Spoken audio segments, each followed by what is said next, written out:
આણંદ જિલ્લાના વાંસદ સ્થિત મનોર ટેકરા વિસ્તારમાં મોડી રાત્રે આશરે 3 વાગ્યાના સુમારે એક સાથે 6 વાહનોમાં ભયાનક આગ લાગવાની ઘટના સામે આવતા ભારે ચકચારી મચી ગઈ છે।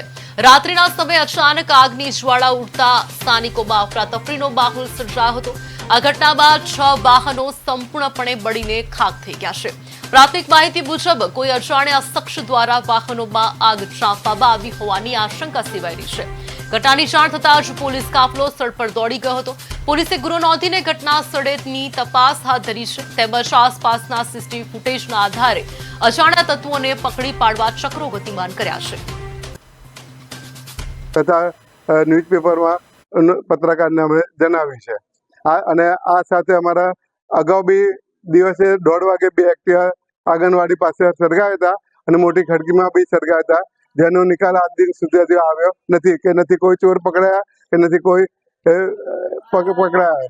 તો આ માટે અમારી સામે ઘટતું કરવા પ્રયત્ન કરશો। હા, એ સિવાય આંગણવાડીમાં 2 સ્કૂટરો સળગાવી દીધો છે અને નુકસાન થયું છે। એ સળગાવવામાં આવે એ દિવસે તમારે કોઈ કમ્પ્લેન પોલીસ સ્ટેશનમાં? હા, પોલીસ સ્ટેશનમાં અમે કમ્પ્લેન આપેલી છે। રાતે 3 વાગે આવ્યા હતા પોલીસ સાહેબ અને અત્યારે 10 વાગે બોલાયા છે કમ્પ્લેન